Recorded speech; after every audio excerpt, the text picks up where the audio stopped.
The UDS is over. 275 players fought it out to get free entry and booster packs into YCSs for life. This was basically a regional, by the way. I just want to point that out. I'm not trying to discredit the players there or anything, but being there day one, this very much felt like a regional. And I think a lot of players kind of felt that way as well. But this is your UDS report as to what happened. Top 16. Probably also going to bridge out here and talk about the PPG as well, because that was pretty interesting. Alright guys, let's dig on into this discussion, shall we?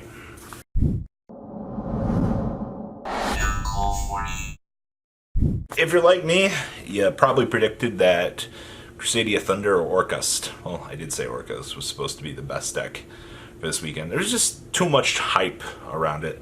So many players said that they knew something about the deck, and then bada bing, bada boom, UDS comes around, and it happens. So top 16, I believe it was 13 rounds of Swiss, by the way, to get into this top 16 cut. Top 16, 4 Thunder Dragons, by the way, 1 Danger Crusadia version. Now, I believe the version that won today was pure. Now, don't count me out on that yet. I don't have confirmation on that, but yeah, Thunder Dragons, ladies and gentlemen.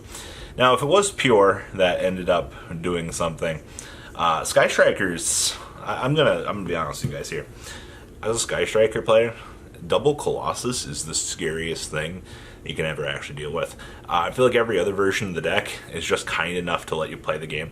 Though in good news, though, if there are multiple Colossuses on the field, you can just super poly that right on up and just walk away and just smile, which is pretty free, honestly.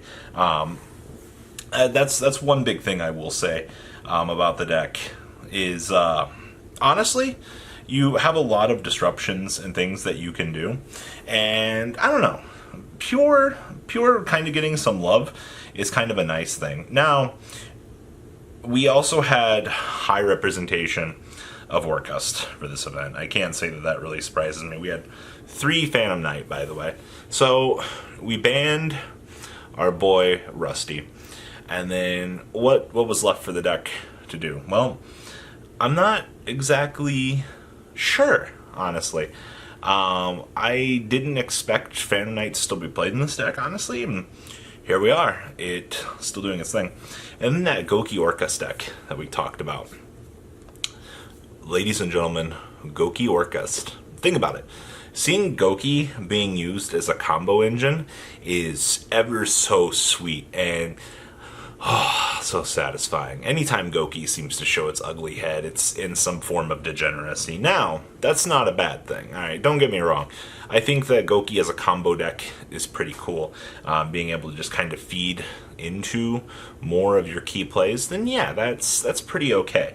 I like that. But every time we see Goki, there's just something degenerate about it. So, kudos to seeing combo Goki do something in this day and age.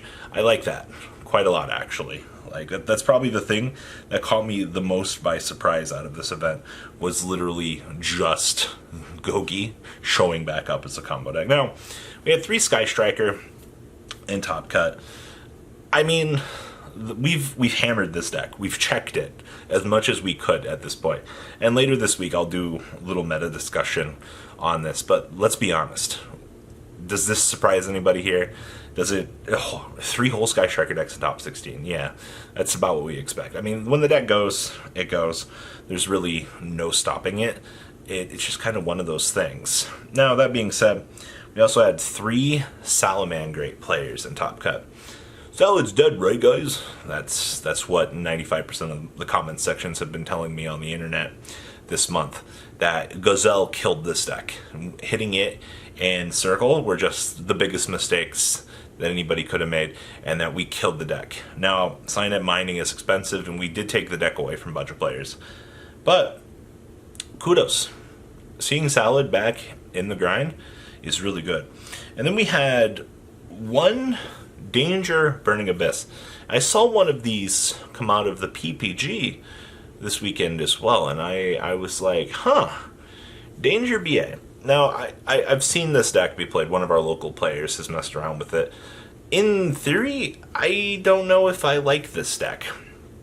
I don't know if there's just something I'm missing about the combo ability and the plays about the deck, but I don't know, the deck just kind of seems to fall short of what I as a player am looking for in a deck. I mean, yeah, it's got explosive plays, yeah, Dante's good, Beatrice is amazing, Farfa spot removal to control the board and your opponent's plays is absolutely amazing. Alright, you've got a very good explosive OTK engine. But I don't know, there's just kind of something about the deck that kind of leaves you wanting a little bit. I'm not too sure about that. And then the lone Altergeist player, Mr. Dzeeff himself. I think it's incredibly cool that Dzeeff got this far into Top Cut. His list looks relatively interesting, honestly. I don't know. It shouldn't surprise anybody that a control deck like this it got as far as it actually did in the event. I think a lot of players were kind of... Did everybody just forget the Multi-Faker is as good as it is? You traded 2 Multi-Fakers for 2 more Solemn Judgments in an already controlling deck. And I don't think anybody this event took hand traps really seriously or control seriously. And Doug took full advantage of the situation, playing probably one of the best controlling decks that the format really allowed for at this point. So kudos to him for exploiting the format and for taking advantage of control. It's awesome to see that this deck did well. I wish we would have had more love, obviously, to True Draco and Top Cut, but you know, can't win them all. So that's your pretty big breakdown for top 16. Going through that, though, we started progressing top 8. Gotta love Thunder. We had the 1 Danger Crusadia Thunder make top 8. PK and Goki each advanced, which means 2 of them lost. 2 Sky Striker. And of course, your Altergeist scraped on in. And then only 1 Salad player. Salad, why are you getting beat up? Top 4 was Thunder Dragon, Phantom Knight Orcust, Sky Striker, and Altergeist once again. And unfortunately, Dzeeff ended up losing out in top 4, which is kind of sad. Then you had ye old Benjamin Thomas playing the sweet Goki list, or the sweet Phantom Knight list, against Mr. Thunder Dragons over here. And the Thunder Dragons ended up winning the event, which... I don't know, it doesn't shock me to see that Thunder won. I mean, just in any iteration of the deck, it's as good as it actually is. Like, it all makes sense. Now, with that being said, I want to talk about PPG Philly here and some of the things that we saw. I have deck list pulled up really fast, just kind of scroll through here. So we had Danger BA yet again in top 16 for this event. Am I missing? Is that going to be our new zombie deck? Is this deck going to keep just showing up randomly? I don't know, but I'm intrigued. There's also a decent amount of Pendulum representation at PPG. And hello? Hello, Pendulum? We know the Pendulum's sitting at the dinner table. We're not blatantly ignorant to what that deck can do. Come on now. Treff would be mad at the community if we forgot the Pendulums existed. But there's just kind of something about Pendulum in general right now that, I don't know, it didn't top the UDS. I guess the deck truly isn't consistent enough to, you know, play 13 rounds of Swiss and expect to have a decent record. I guess that's kind of one of its off-bearings. But definitely interesting that no real showing there. And then we had a Magical Musket deck make top 16 coming out of this weekend at PPG, which really caught me by surprise. Really? Magical Musket. Now, I've seen the control variants. We've seen them for weeks now. Just kind of showing up as like one of in events. And then it just kind of went quiet, and then one showed back up. I think that the deck is consistent enough to keep doing this, and that's not a bad thing. Consistent showings are good. We also had a zombie deck top as well at the PPG, which is really cool, honestly. Like, more zombies that we see, the better off we are. Disappointments out of the weekend.